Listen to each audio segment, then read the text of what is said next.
Sollen wir die Eisflanken oder das Felsgratel gehen? Die Eisflanken wäre sicher schneller. Aber oben ist schon Zara rausgekommen, oder? Gehen wir lieber das Gratel. Ja, passt. Das gefällt mir gut. Ja dann binden wir um. Ja, passt.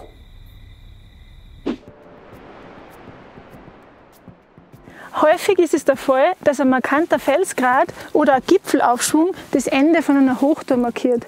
Die Gletscherseilschaft wird dann aufgelöst und wir organisieren uns neu fürs Klettern im Felsgelände. Der Seil erste und letzte bindet sich direkt mittels gestecktem Achterknoten ins Seil ein. Der Seil zweite bindet sich im Abstand von 3 Meter vom Schlussmann mittels einer 50 cm langen Seilweiche und 3 Wegekarabiner ins Seil ein.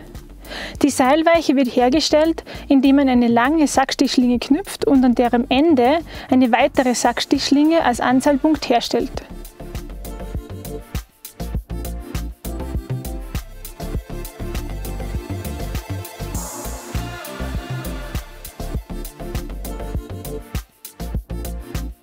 Nun beginnt der Seilschaftsführer ca. die Hälfte des Seils in Schlingen über die Schulter aufzunehmen und mittels Spirnstich abzubinden.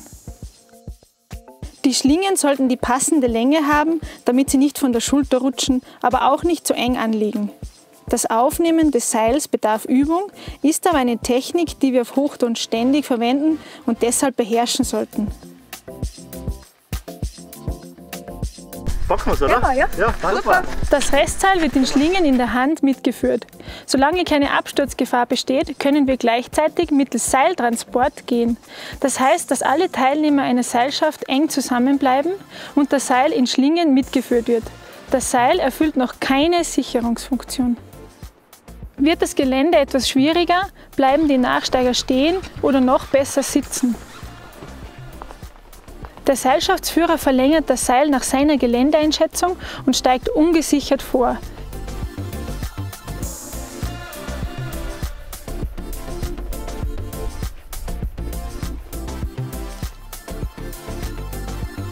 Der Seilzweite muss hierbei auf eine schöne Führung des Seils achten. Um im leichten, aber exponierten Gelände schnell voranzukommen, hat es sich bewährt, das Seil zur Sicherung der Nachsteiger direkt über einen Felskopf zu schleifen. Die Bremswirkung wird also nur durch die Seilreibung am Felskopf erzeugt. Das bedingt aber, dass keine freien Stürze möglich sind und dass die Seildisziplin strikt eingehalten wird, damit kein Schlappseil entstehen kann. Die Positionierung des Sichernden ist von zentraler Bedeutung. Er muss stabil stehen, das Seil muss so umgelenkt sein, dass ausreichend Reibung besteht. Nur dann ist diese Sicherungsmethode angemessen. Sind freie Stürze oder Pendelstürze nicht auszuschließen, so reicht das Umlenken des Seils über einen Felskopf nicht aus. Das Herstellen solider Fixpunkte wird dann notwendig. Eine 120 cm Bandschlinge dient uns als Sicherungspunkt.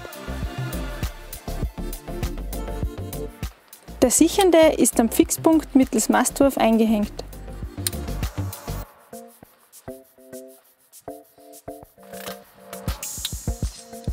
Die Nachsteiger werden mittels HMS-Knoten gesichert.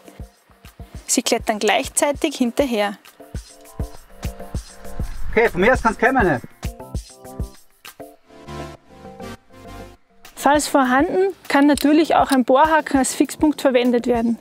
Anders als beim Alpinklettern akzeptieren wir auf Hochtouren auch nur einen Bohrhaken als Standplatz.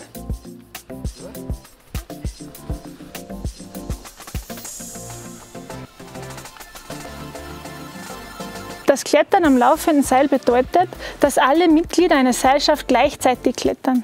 Auf eine Standplatzsicherung wird verzichtet. Stattdessen führen wir das Seil direkt zwischen soliden Fixpunkten wie Felszacken oder legen Bandschlingen, um Zwischensicherungen herzustellen. Jeder Teilnehmer hängt an der Zwischensicherung das Seil um. Der Letzte nimmt die Köpfelschlinge mit. Um diese Technik anwenden zu können, braucht es auch das passende Gelände. Leichte Klettereien bis maximal 3+, genügend Sicherungspunkte und mäßig steile bis waagerechte Passagen sind am besten geeignet. Weiters müssen die Partner gleich schnell klettern und Schlappseil muss unbedingt vermieden werden.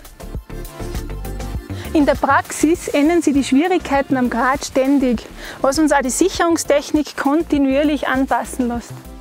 Ein steter Wechsel zwischen Seiltransport, laufendem Seil und Fixpunktsicherung ist eher die Regel als die Ausnahme. Je mehr Erfahrung und Routine man am Felsgrat mitbringt, desto schneller und sicherer kommt man auch vorwärts.